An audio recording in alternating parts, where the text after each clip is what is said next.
What's going on YouTube? Kamikazevondoom here with another Division 2 video, and I'm just you. Today's video is going to be a news video and some leaks and some rumors.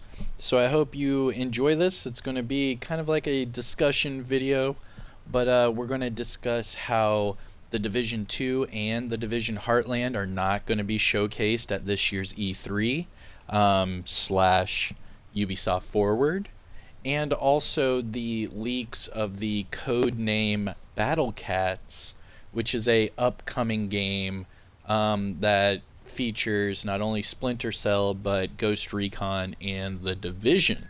So there's three different things we want to talk about. So just bear with me, because I'm going to do some deep dives. Now, shout out to the DoD Disciples of Doom. So today just reset the new Manhunt and season, so I need to knock out these Manhunt objectives. So let's see, what would be the fastest way? Probably to take it off of Heroic, and let's take off all of these directives. That way I can just talk to everybody. Alright, so on Twitter, if you guys don't have Twitter yet, you should probably get it. Because if you're not on Twitter or Reddit, you're not getting any of this Division 2 news. I mean, obviously you can get it now because I make videos on it, and so do other channels. But the fastest way to get this news is to just go ahead and follow them on Twitter or Reddit, whichever one, tickles your fancy. But the Division 2 slash the Division Heartland released a developer team message, and this goes out to all of us, the consumer. So let me read the message for you. So it goes, Agents, we won't be at Ubisoft Forward this year, but we invite you all to tune in alongside us to hear the exciting announcements across other Ubisoft titles. The Division teams, because it's Division 2 and Division Heartland, the Division teams are still hard at work. New content for the Division 2 is on track for end of the year, while Heartland will have additional tests available for players interested in signing up. We look forward to sharing more when we can. And that is from the developers themselves. Now, there have been some other developers that are within Massive and Ubisoft that added to that on Twitter as well. So let me pull those up. So first one is from Hofstein. I hope I'm saying that right. He is a producer at Ubisoft Massive, and he retweeted that and said, "We're disappointed as well, but we need to make sure everything is ready before we make any big announcements. We're not there today." So just coming from one of the producers, it's just saying that they are working on this stuff, but obviously they don't want to share anything yet, because then you get all this negative backlash because people are seeing unfinished products, and then they start speculating on, oh, it's just going to be garbage, and, this and that. This kind of segues into the Division Heartland. So the Division Heartland was not ready to be announced. It was leaked, and that's the bad part. It not only was it leaked, but it was leaked from a closed session. There was no alpha testing yet. There was no beta testing. It was actually a closed test server, meaning that they were just doing bare minimums to collect data and see how, the mechanics are going and see how everything is, coming together. So whenever those leaks came out, it was probably, in my, opinion, it was probably a couple of months before they even wanted to say anything. And we all saw what happened with the Division Heartland. It hasn't even been formally set up, announced, or anything really big at all yet, and people are already talking trash about it. Oh, well, this looks weird, and oh, well, this with the mechanics, and whatever. And they're talking about, oh well, the footage was glitchy and this and that, and a lot of people are not putting into account that not only was that closed testing, but that was closed testing on some random person's PC with a bad connection. And you could just tell just by them playing it that the bit rate and the resolution and refresh was all out of whack. Even loading it, it looked clunky. So you got to really take all that with a grain of salt. And what the developers are saying is that they're not ready to even show anything yet because they want to make sure it's polished and nice and neat. I don't blame them at all, because what just happened with Division Heartland is we saw early footage. A lot of people took that negatively and started talking crap about it, and then all of a sudden, parts of the community are already thinking negative things about a game that hasn't even been, formally announced. There's been no cool logo except for this Division dev team logo that they showed on this Twitter post. But besides that, there's been no trailer, no gameplay footage, no any of that. The only things we've seen are leaked footage off of some random person's PC in a closed test server. So there's that part to it. So with Division Heartland, okay, I understand that. Now, as far as the Division 2, this is another part of the conversation, because they're talking together as the Division teams in quotations. So what the Division 2 part of it, they're saying how content is still on track to be released at the end of this year. So as far as content for year 3 goes, or anything at all along those lines, we're not seeing any transparency. Now, this kind of goes into my next segue that was also on Twitter. So if you're on my Twitter page at all, or you're following Yannick at all on Twitter, I'm sure you guys have already read about this. But the part that I wanted to, the idea I wanted to get across is that the transparency with all of these news updates and all of these dev team messages, it's not in a positive tone. Where before we would have this, this middleman that would help get developers and whatever they want to tell to the community in a positive fashion, I guess you could say, where the state of the game was that middleman, where they would take developers, they'd put them on the show, they'd explain, hey, this is going on with the patches, hey, this is going on with our timeline, hey, this is what we're developing right now. And it would help get the community involved to where they understood where the developers were coming from, they understood the tone, and they also understood some sort of accurate timeline of what's going on. Now, the Division 2 is notorious for giving us timelines and not delivering. Where you had Terry on E3 a couple years ago for the Division 2, where he gave us a timeline for year 1 that included both raids, it included, a whole bunch of stuff, and it just did not come to fruition. Now, year 2, we can fast forward to year 2, and I believe it was Ubisoft Forward last year where they announced we would get a codename Nightmare, game mode. And that would be attached to Kinley College, and then we all know that that also fell on its face. We ended up getting a apparel event, which was okay, it was pretty cool, but opposed to just Resident Evil apparel, I would have rather had a cool Kinley College game mode and have just waited a few months after that. Now, giving that track record, obviously they're not inclined to just give us a timeline. For the consumer, it would be nice, hey, we've got a timeline, now we know what to expect. But to them, they keep giving us timelines that they can't back up. They can't execute. So why even give us a timeline at all? Which does make sense. It's like, hey, I'm not going to promise anything because, thus far, I haven't been able to keep my promises. The logic's there.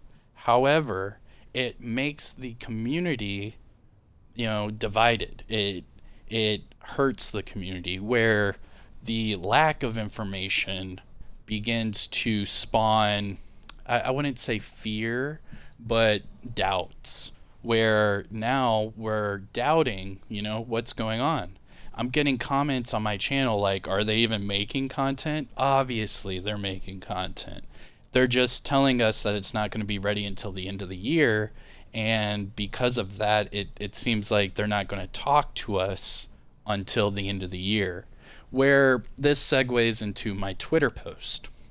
So yesterday, after getting this information from the dev team saying, hey, we're on track for something at the end of the year, we're not going to be at E3, this and that, I decided to send a post to the developers.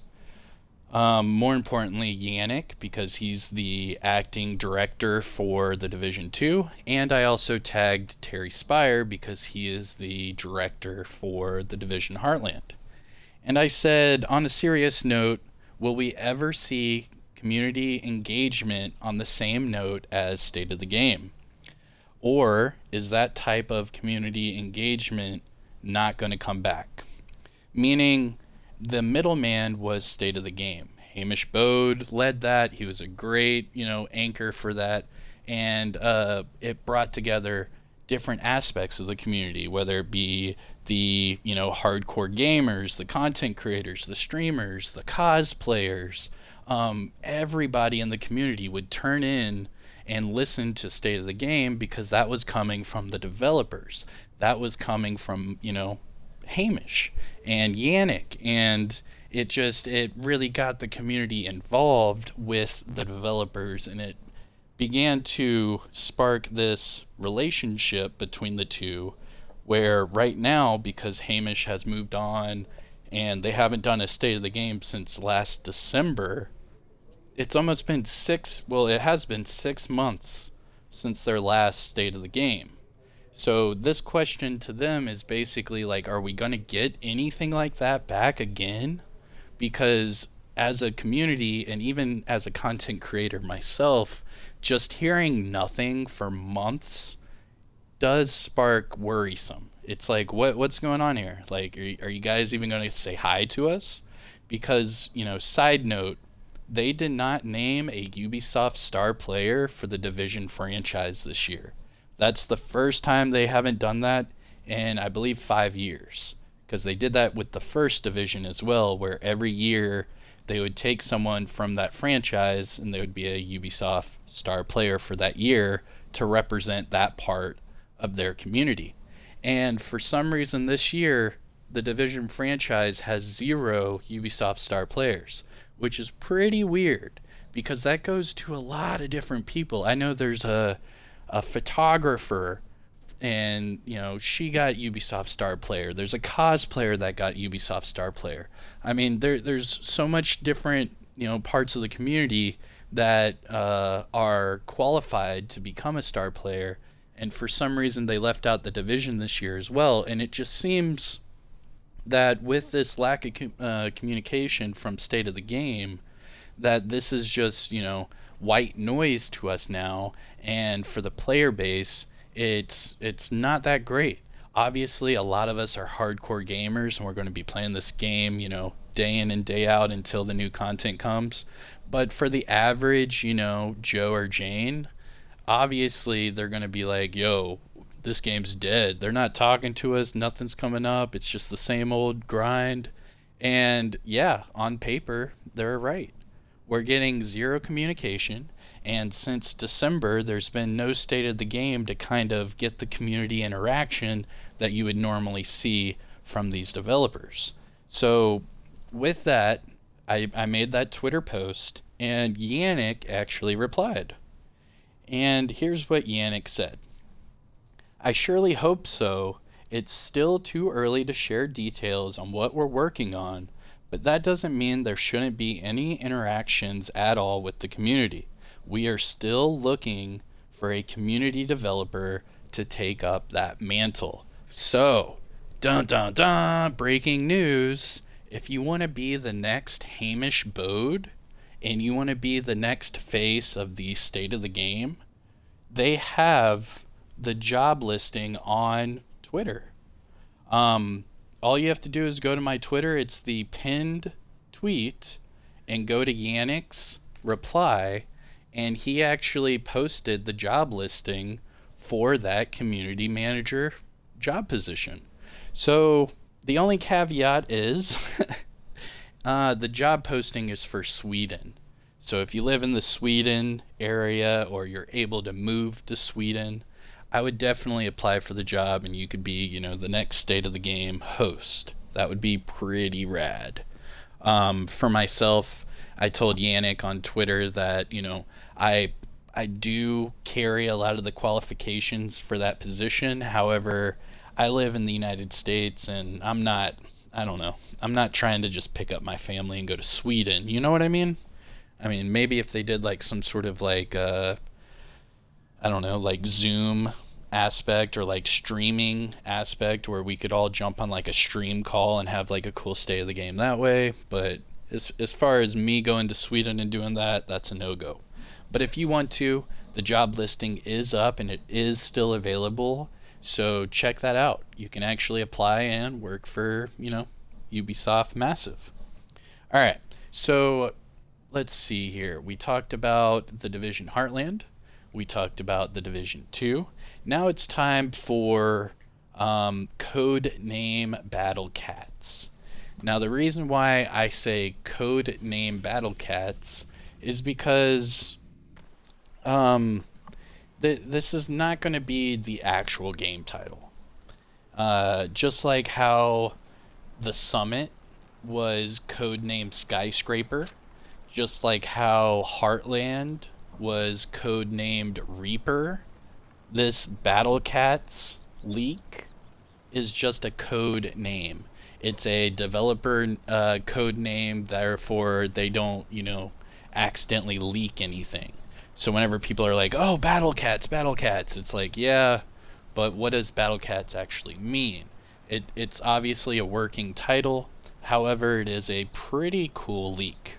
So we are going to get, on top of the Division Heartland, on top of the Division Mobile, and on top of new Division 2 content, we are also getting a crossover game from Ubisoft.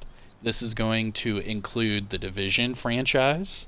This is going to include the Splinter Cell franchise.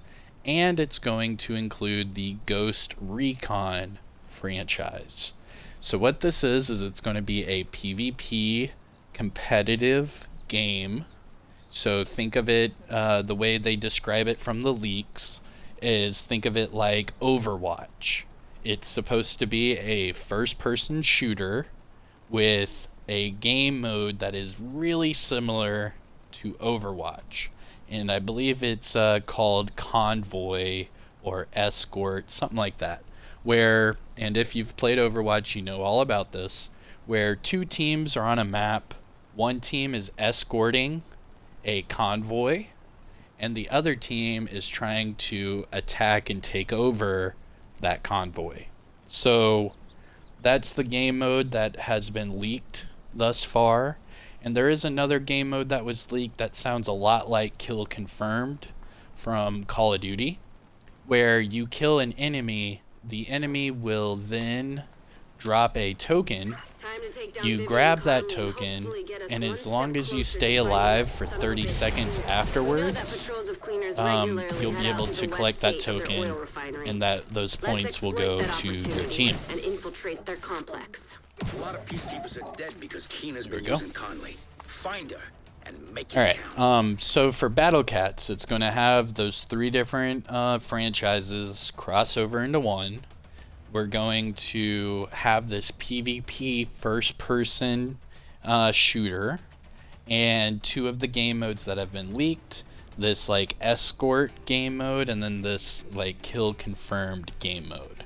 Now, as far as leaks go, obviously, you can't take it for face value because they're never, a finished product until it's been released to the public.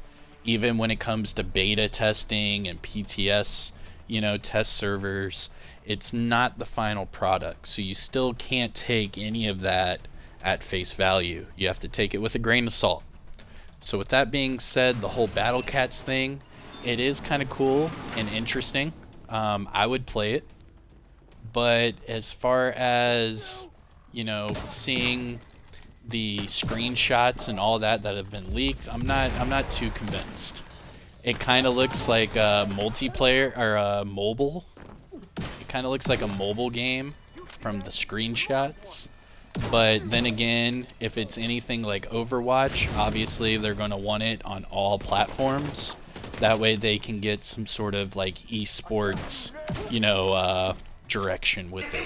Because as far as, Rainbow Six Siege, that game is huge. And that thing is esports central, and it comes from every region of the world. It's very competitive. So if Ubisoft is trying to combine all of these franchises into one to make another PvP game, I would be very confident into saying it's probably going to be on every platform, and it's not going to be just like a mobile game. They did just release, Tom Clancy's Elites on mobile last year, and it did not really get a great, response. So as far as it being mobile only, I highly doubt it, but these are just leaks, so that's about as far as I'm going to talk about it. Now, final thoughts for Heartland. I'm excited. I still think that it's going to be, coming pretty soon. If they're planning on doing Division 2 content at the end of the year, that means the Division Heartland should come out a couple months prior to that. That way, it gives enough hype for that game to get started on its own, and then it can also have enough time to die down a little bit. That way the hype can then be redirected to the Division 2. So think of it this way, it's more like a wave situation, where right now the hype wave is going to be for Ghost Recon Extraction that's about to come out. And then after that hype dies down, it's going to be the Division Heartland that's going to get a lot of hype. And then when that dies down, it's going to be the Division 2 that's going to get all the hype. So that's probably the the summary for the rest of this year. So just expect that, where they're going to promote heavily Extraction, and then they're going to heavily promote Heartland, and then finally the Division 2. Ooh, and that's pretty much the end of my conversation for this. Obviously, we all wanted to hear something from E3, either regarding, the Division 2 or the Division, Heartland. But never say never. They might have something else they want to announce for the Division universe during Ubisoft Forward. So we just have to, wait and see. But as far as my predictions, I think that they're going to wait until Extraction gets all the hype, and then they're going to hype up Heartland. But alright, let me know in the comment section below what you think. And while you're at it, don't forget to hit that thumbs up. Subscribe if you're new. And yeah, let's start this discussion. I know there's not a lot of new content right now, but this game is definitely not dead. There's so many of you, whether it's, on my live streams, on my videos, on, other creators' live streams and videos, there's a lot of people still watching the Division 2, and I think that a lot of people are underestimating the, demographic of this franchise. They are making a movie for this as well on Netflix, which is just going to boost everything the Division universe has. So just remember that. This whole franchise and universe is really going to be expanding in a huge way. So if we can get a crossover game, Heartland and the Division 2 all at the same time with a mobile game, you'd be, it'd be really easy to say we're going to get the Division movie and then probably get a Division 3. That's pretty much guaranteed at this point. But alright, those are my thoughts and opinions. Let me know what you think in the comment section below. I am Kamikazevondoom. Hit that like, subscribe to the channel. See you in the next one. Peace.